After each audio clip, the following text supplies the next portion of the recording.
What is good, YouTube? I'm Toxin Gaming. Today, I'm actually bringing you a brand new Speed Duel content to my channel, and this is actually going to be the top 10 Speed Duel GX Duel Academy box monster predictions.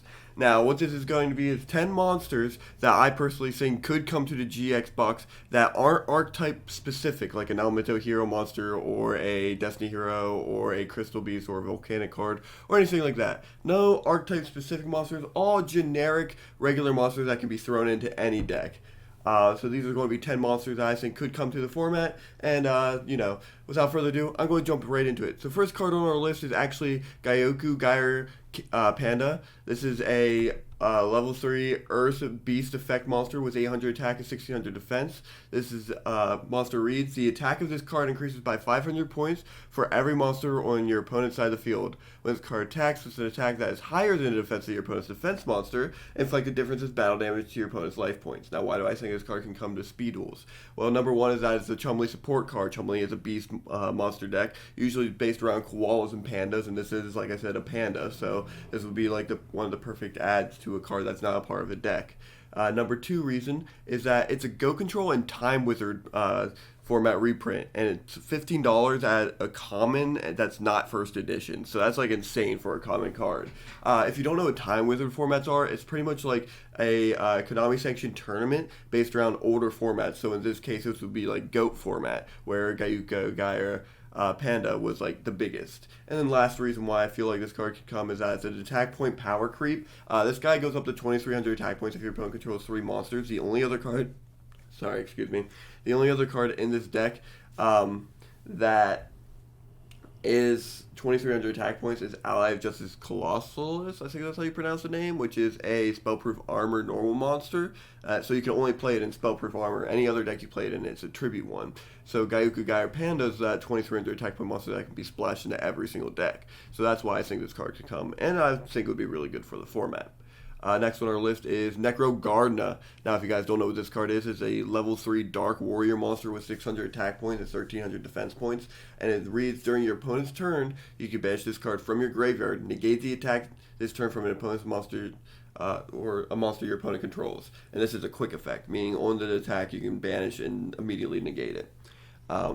So why do I think this card could come to the format? Number one is a Jaden Yuki card, much like the last card being a Chumley card. This Jaden Yuki actually played this card in his deck in the anime, and so I feel like it would definitely be one of those cards that could be a part of his deck, or if it's not part of his deck, could be just randomly thrown into the box. Number two reason why is it supports Viral Despair and Foolish Burial decks. So Viral Despair is this deck that lets you discard cards from your hand to mill cards from your opponent's deck, and it's also like a stall version of the deck. So this card could come to the game and be able to stall your opponent if it does, by being able to discard from the hand to negate the attacks. The other reason why I think it's very good is because of the Foolish Burial, and Foolish Burial is, I play Fall of Valhalla or whatever, Rise of the Fallen. It's a skill in this game that lets you Monster Reborn fairy monsters from your graveyard and gain life points equal to its attack. So I play Foolish to send it to the graveyard. Well, this card lets it to be, makes it to where if I do play Foolish Burial, I'm not just sending the one Zolga to the graveyard and then my next Foolish Burial is dead. I can actually more focus on Necrogardna. And the last reason why I feel like it could come to the format, or that would be good for the format in general, is as a warrior and dark target. So this pretty much just makes it a Rhoda target, and not only is it a Rhoda target, but it's also an Allure of Darkness target, I guess. And so draw Pot of Greed is powerful. So draw 2, banish the dark monster from hand is like really good. And Necrogardna just fills that spot completely. Next on our list is going to be King of the Swamp. This is a level 3 water aqua monster with 500 attack and 1100 defense. This card says it can be substitute for any one fusion material monster, but the other fusion material must be correct. You can discard this card to the graveyard, add 1 polymerization from your hand to your deck. So this card's really, really strong. The reason why is for fusion support. With this box coming out, I believe it's like, every single deck or something like that is going to have fusion cards in it. So like having this card here to, be a material for it all is really good. It's any fusion material substitute whatsoever. So like you could use it for like your heroes, Ancient Gears, what's another one that plays Destiny Heroes also play it. Cyber Dragons, as they come, play it. Ojamas play it. So King of the Swamp is just going to be like that perfect substitute for it. It's a polymerization searcher, so you can discard it from your hand and get poly from your deck, which is like really, really good, especially if a skill doesn't say it, that you can fusion without poly. And lastly, it can support 20 plus skills coming to the box. So like I said, this card can support skills that like don't use like the skill doesn't just fuse with it, you have to use polymerization for it. So this would be like one of the perfect cards in my opinion to come to the box and support skills for the box coming out. Also, from what I read on it, it's 20 plus skills and it said that the 20 plus skills are going to be fusion based. I don't know if it's like means every single skill is going to be fusion based, but we're definitely getting fusion based skills now, which is really cool. Next on the list is Rescue Rabbit. This is one of those cards that I feel like are less likely to come. The reason why I think Rescue Rabbit is least likely to come is just because it's like just one of those cards that aren't really GX based. But I would love to see it, and the fact that I feel like it would be perfect for this format is actually going to be one of the reasons why we could definitely get it. Rescue Rabbit is a level 4 Earth Beast monster, and it has 300 attack and 100 defense, and it reads, this card cannot be special summoned from the deck. You can banish this card face up, and then special summon 2 level 4 or lower normal monsters with the same name from your deck, but destroy them during the end phase. And you can only use the effect of Rescue Rabbit once per turn. So why could this card why is it like come to the box? It's normal support, so that's a big reason. Being able to send this to the graveyard and summon out 2 normal monsters with the same exact name is very, very strong in this format. And then the other reason is that's hero fusion targets. So we know for a fact that Alantero Flame Wingman is the main Yu-Gi-Oh! Or Jaden Yuki boss monster coming to this format. So like being able to Rescue Rabbit, get your Avians or your Bristitrix out would be the perfect like way to get those cards to the field. And then, like, I just think it's, like, one of the best ideas to do with Rescue Rabbit. And then, lastly, it supports other decks that are already out, like Dino. This lets you summon out your Cabuzalis, I think is what his name is, or your King Rex. And so, when it comes out with the field spell skill, you bring out 2 2,000 beaters or 2 1,900 beaters, and that can be devastating to the opponent. So, Rescue Rabbit would be like really good in that deck. The other deck is really good in is Into the Darkness Below, which is completely based around Fiend normal monsters and having multiple targets in your graveyard. That way you can search your deck for any card in your deck and add it to hand during your draw phase. And then the other deck that really came to mind was Hyper Metamorphosis, which is based around low-level insect monsters turning into perfectly ultimate Great Moss. So yeah, Rescue Rabbit definitely is one of those cards that I would look forward to coming to the box, but I could also see it not coming. Next on our list is another Happy Helper, Rescue Cat. Now this card I feel like is way more likely to come to the game other than for Rescue Rabbit, but if we get both I would be ecstatic. If we only get Rescue Cat, completely understandable. So the reason why, or Rescue Cat, is a level 4 Earth Beast monster with 300 attack and 100 defense, much like the Rescue Rabbit from before.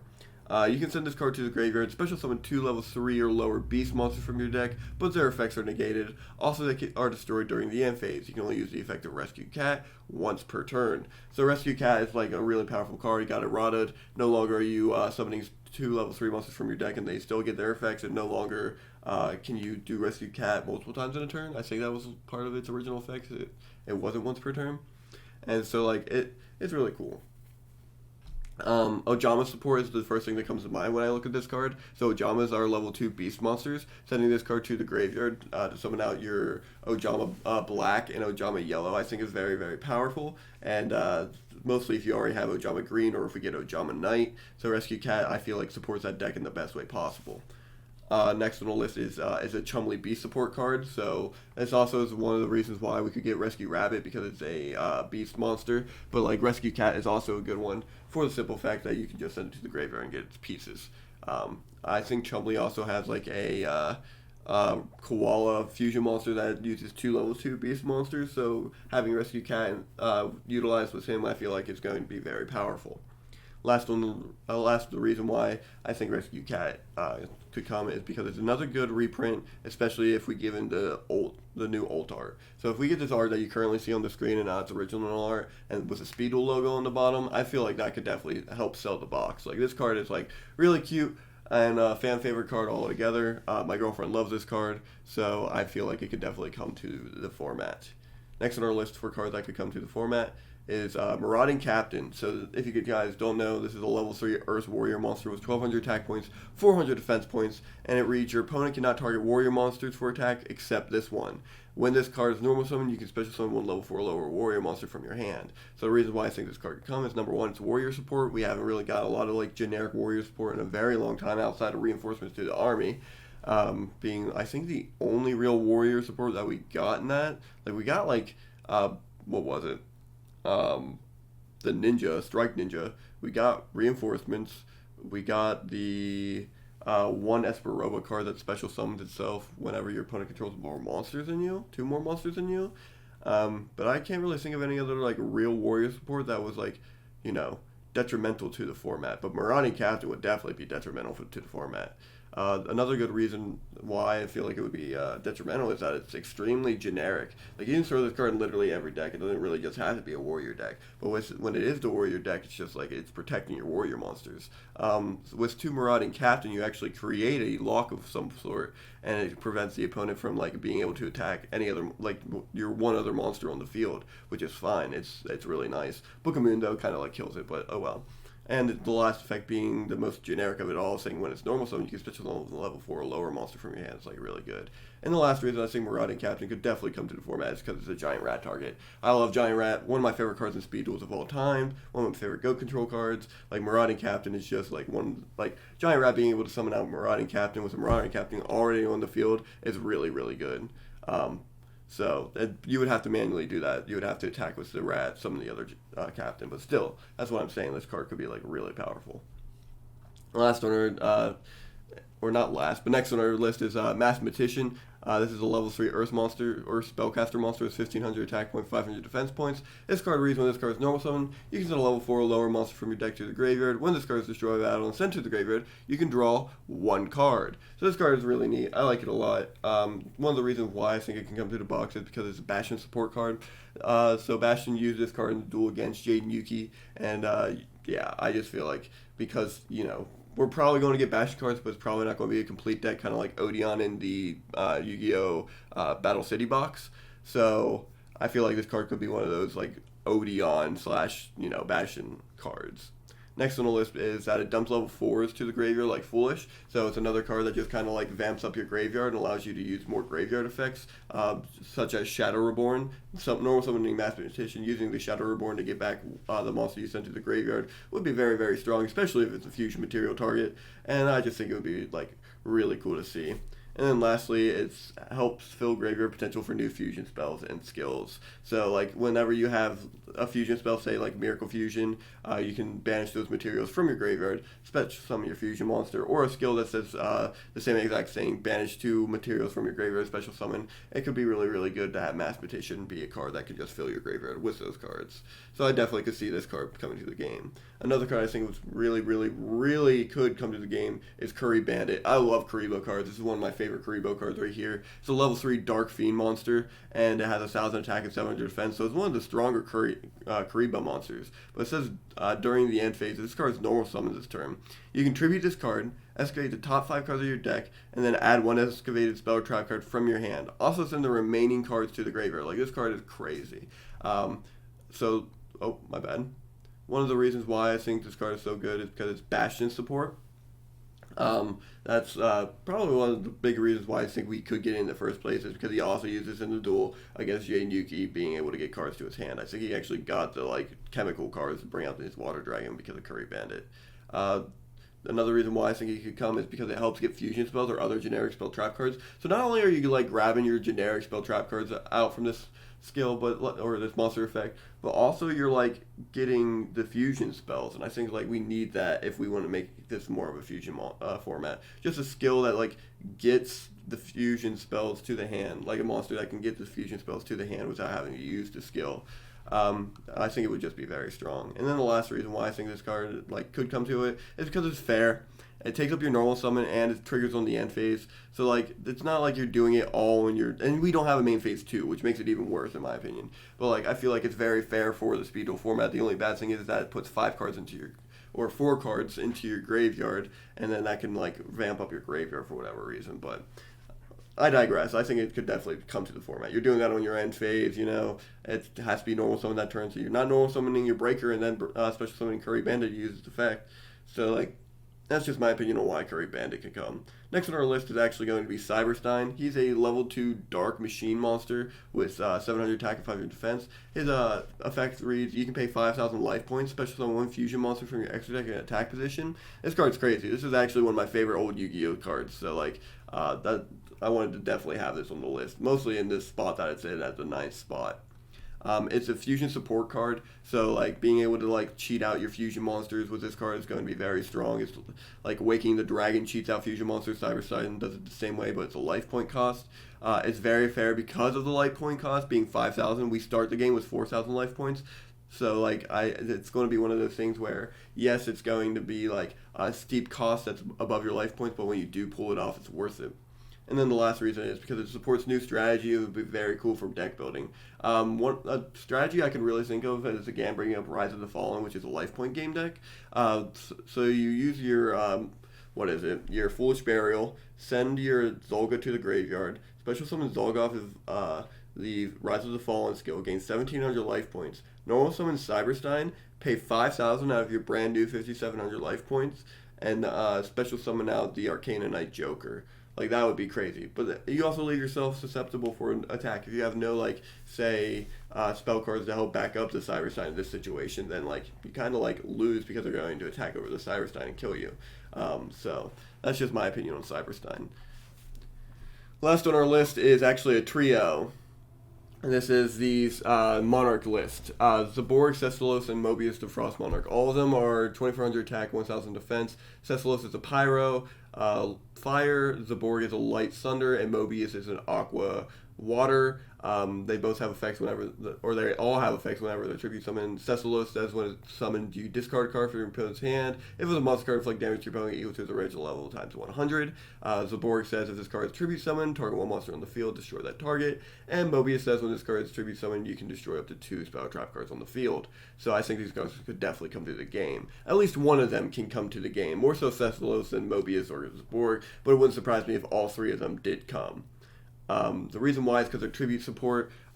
We don't really have a lot going on with that. The Battle City box did bring out a couple of them, but this entire box is going to be based around fusion cards, and so I kind of hope that Konami realizes that hey, if we bring out all these fusion cards, and the tribute cards that we have right now are going to be left in the dust because they're going to outperform them. Well, this is one of those ways I feel like they can make them competitively viable still, is releasing us at least 1, 2, or the best case scenario, 3 of these Monarchs.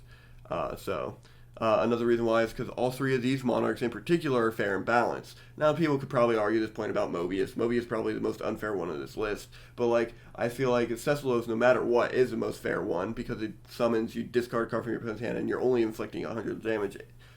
If the level of the monster is a monster, The Borg says when it's summoned, you have to tribute 1 monster on the field and destroy that target. So, he summons and he's just destroying 1 monster. But Mobius says he destroyed 2 cards on the field, so that might actually be a little unfair, but I could see them still printing something like this, especially because it's only hitting back row and not our main monster cards. The last reason why is because all 3 of these effects are mandatory effects, and without conflicts, they're less of a threat. So every single one of the cards I just said to you are mandatory. When the Borg or the Thunder Monarch is summoned, you have to target a monster on the field and destroy it. So if the Borg is the only monster on the field, you have to destroy your own Borg. If you're the only one that controls monsters, you have to destroy one of your monsters. That's just kind of how it works. Mobius is the same way. You can destroy up to 2 spell trap cards on the field. That means if your opponent only has 1 spell trap card, I actually don't know if Mobius is mandatory. Mobius might not be mandatory because it has the word can in there, so who knows. Yeah, because the other one, Zaborg says target 1 monster. This says you can target up to 2 spell trap cards on the field. So Mobius is a little bit different. But the other reason why, like I said, is that conflict is no longer a threat after its errata back in November, making it to where that you have to pay 2,000 life points to summon or steal an opponent's monster. And not only that, you can't tribute summon with it. The hit that they did to that was insane compared to the other 2. People can still play Twisted Personality, and then people can still play Cocoon Volter Evolution, which is like crazy to think that that deck's still like the best deck even after a errata hit. Like, oh my god. Yeah, but like I was saying, like without conflict being in this game at full power like it was, like the Monarchs can definitely come, and it won't be that big of a threat to the format. All right, well, thank you all for watching this. If you guys like this kind of content, make sure you leave a like. I spent a little bit like longer time doing this type of video. I actually learned how to do all this like Google Drive stuff because I've never done anything like it before, and so I figured it'd be just something really fun for the channel. So like I said, if you guys like this type of content, make sure you leave a like. If you like me, make sure to subscribe. And if you have any questions or have your own thoughts about what could come to the format, just leave a comment in the comment section. Love to hear what you guys like, think, or like what you guys personally think generically, what generic monsters can come to the format. But other than for that, I want you all to stay awesome. I want you all to have a great day, and I'll see you guys next time. Bye-bye.